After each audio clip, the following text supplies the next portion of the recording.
All right, guys, what's up? Welcome back. Hope you're having a great day out there. We are going to be talking today about my personal top 10 favorite races of the year with High Limit Racing in 2024. And the reason we are doing so is Flow Racing and High Limit put out on their social media pages a few days ago. They put out a link to vote on your favorite race of the year with High Limit. They gave 15 examples or 15 options to choose from. I'm not going to do 15 because I want to try and keep this video, somewhat recent or a somewhat decent amount of time, about 10, hopefully 10 or so minutes. But yeah, they put out 15 races that they thought were the best of the year, and you can go on there and vote for them. Just kind of go on Flow Racing's Facebook or Twitter, whatever, scroll down a little bit, you'll be able to find it, and you can vote on your favorite race. Now, I'm going to probably have a couple of races that are not in that 15 that are going to be and this is my opinion, right? So if you don't like it, then I'm sorry. You can go, as I always say, you can go get your own whiteboard and make your own channel, and you can put up your own top 10. But for me, these are the top 10 races, in my opinion, on the season, and they are in no order besides number one. I think number one, in my opinion, was the best race of the year, without question. Second through 10th, it's all over the place. I mean, you can rank them however you want. I thought it would be way too hard to try and rank each race, because, man, were there some good races this year with High Limit. Several races seeing 3, 4, 5 different leaders, a bunch of different lead changes. And not even when it comes to the racing, like obviously you want to see different leaders and different lead changes, but even the storylines that go along with the races that happen, I think are big as well. Even if, it's a one pass for the lead, I think and if, depending on who won the race, I think, or what they did to get there or the storyline behind it, I think you can also factor that in as well to a good race. So we're going to start at number 10, make our way up to number 1. And as I mentioned, number 1 for me is the only race on this list that is actually in order. The rest of them are going to be kind of jumbled up a little bit here. So we're going to start at number 10 on the list.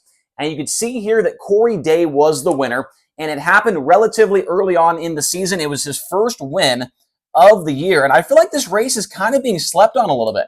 RPM Speedway in Crandall, Texas. I thought it was a really, really good race. One of my favorite things about going there was, I want to say, one or two of the high rollers there's only 2 of them that have been there ever before, and nobody really knew what to expect going in. And boy, was it a good show. I highly encourage you to go back on the Flow Racing replays and watch the race between Kerry Madsen, Anthony Macri. I think Jacob Allen was up there as well. And then Corey Day would finally go on to get his first win of the year after a really good battle with Madsen. He was driving the Eikenberry 25, and he was keeping his car on the bottom of the racetrack. Corey Day hit the wall, making the pass around the outside. It was just a good high-low battle. Macri was in there, and he led for a long ways of the race, and him and Madsen were kind of, fighting for the bottom. I just thought it was a really good show. And to add to it, the fact that nobody knew what to expect going there, and it turned out to be a banger of a race, that kind of upped it on my list just a little bit more.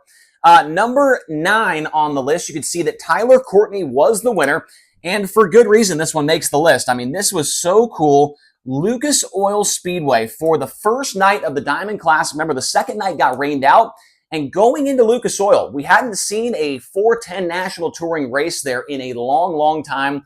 And Tyler Courtney would come from 9th to win it. And on top of that, he won the Durst Dice Roll from the 9th position. It was a fantastic battle between Brad Sweet and Cy Lynch. And then Tyler Courtney kind of picked their pocket late in the end of the race. But, for a long time, we might have thought, hey, Cy Lynch is finally going to break through for that first ever National Touring win. Him and Brad Sweet, Brad was on the bottom, Cy was on the top, and then Tyler Courtney was running this huge turn down line. And then he was able to circle Brad Sweet late in the race. It was just such a good battle. And it was a really good track surface, too.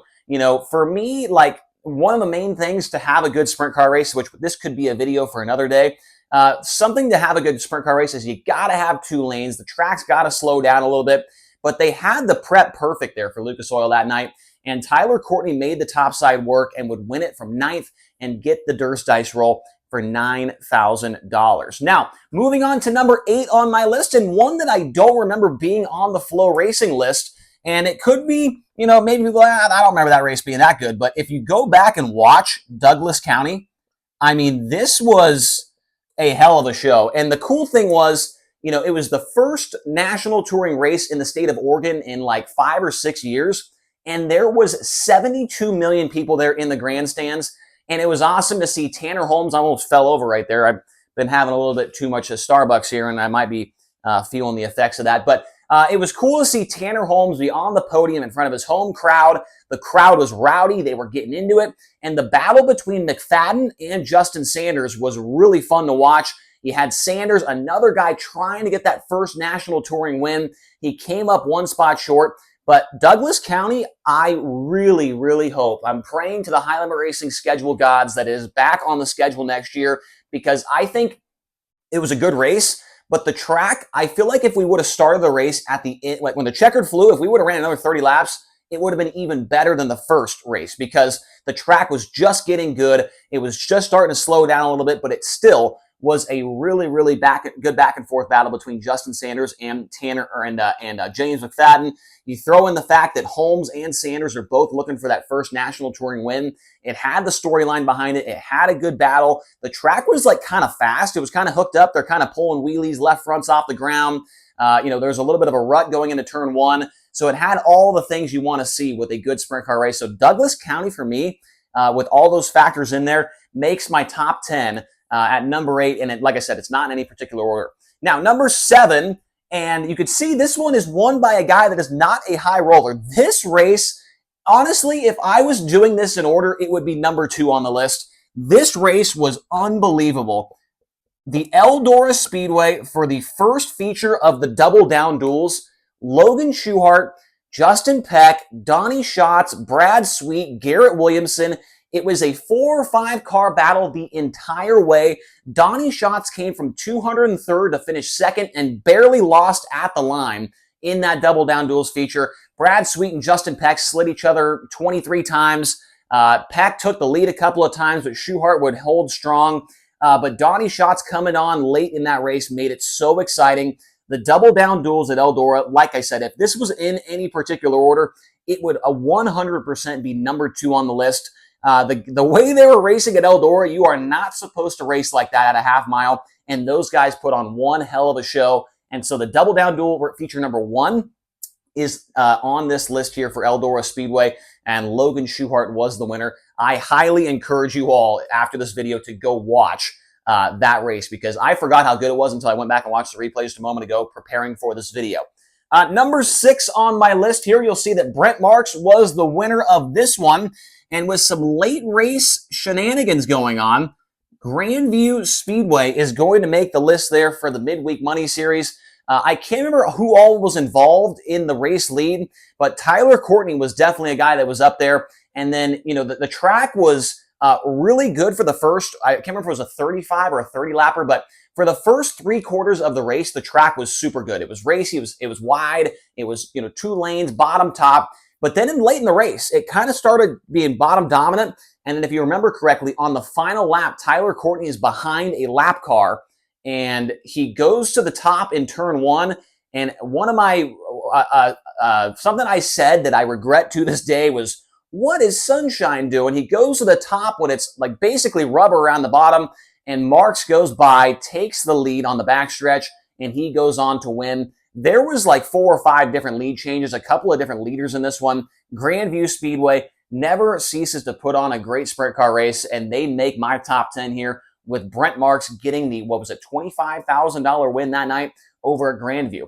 Now, moving on into the top 5, and I keep saying the top 5 or whatever, it is in no particular order. I want to keep that clear. Number 5 on my list might not have been the greatest race of all time, but man, was the story behind it absolutely fantastic.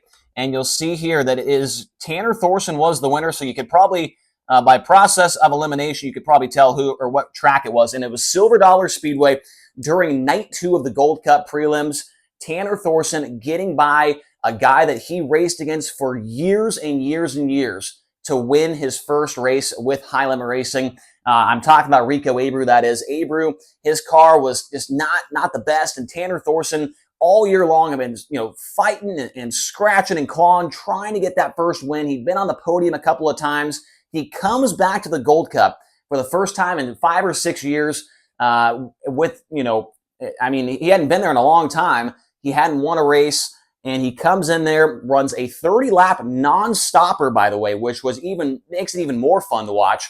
And Thorson's stalking Avery, stalking him every corner, pulls up next to him, can't make the pass. They get into traffic. There's cars all over the place. Tanner Thorson makes a late race pass to the delight of the crowd. There were so many Thorson fans there, including myself. Tanner Thorson, one of a really good friend of mine, and it was so awesome to see him prove the haters wrong. You know, a lot of people, when he signed up to do high limit, said there was no way this guy's going to win a race, and he goes out there. I know it's a prelim night. It wasn't the full field, but Tanner Thorson able to win that race was so cool to see, and you could tell that he was emotional, and things like that also add to the race for me. Seeing a guy emotional, seeing him win his first race, being in contention, and it was a 30-lap non-stopper. They were close the whole way.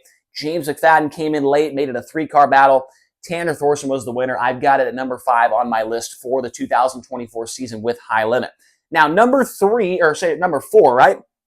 Yeah, I got that on there. Number 4, Rico Abreu was the winner, and it was another Durst dice roll claimed from the 9th position. Maybe it was 8th. But Lernerville Speedway for, I believe it was was it the Silver Cup, or was it, I can't remember, or was Tyler Courtney won the one late in the year, the 50,000 one? I'm talking about the one that Rico won when Courtney and McFadden were racing hard for the lead. They got into each other, they crashed, and Rico came from 8th or 9th, row 4 or 5, got up there and won the race, claimed another Durst dice roll.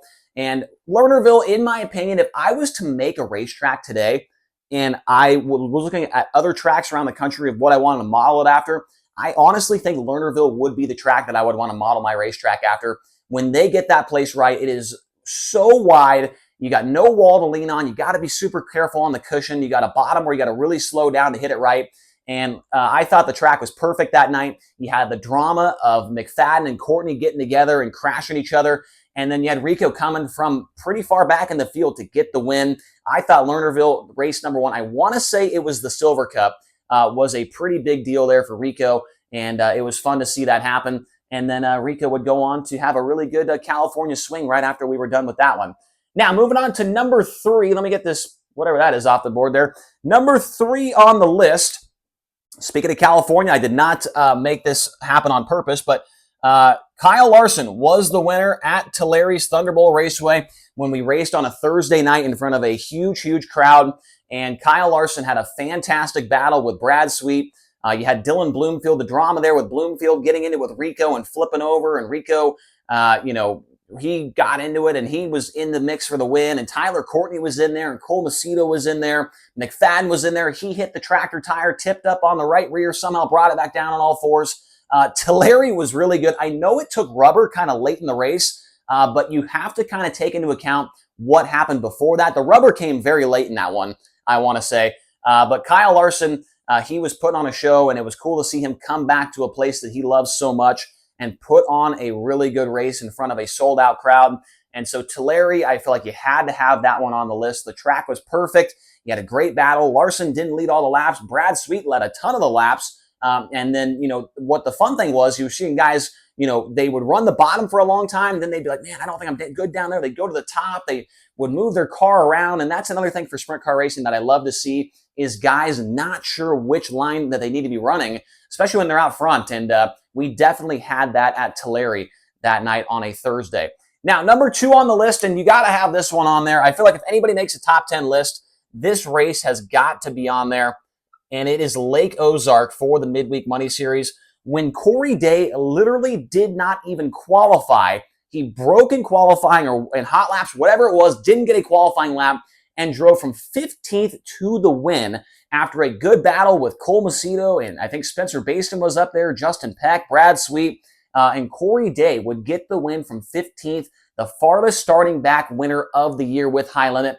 And just from that fact alone, a guy didn't even qualify for the race program, came to the heat race, transferred in, started back on row 8, and comes up to get the win in a pretty wild race there. Lake Ozark, once again, another track that I hope is on the schedule next year for High Limit, because when it is right, it is one of the best racing tracks in the country. And Corey Day showed us that there, as Justin Fiedler has on his shirts, they're telling me there's no passing in sprint car racing when Corey Day goes from 15th to the win. Lake Ozark, number 2 on the list. Now, what's the word I'm looking for? The undefeated number 1, I guess you could say. The number 1 race for me this year with high limit racing, and I know there's a lot of fans from this area that watch this channel and are going to be super happy to know that it is number 1 for me on my list.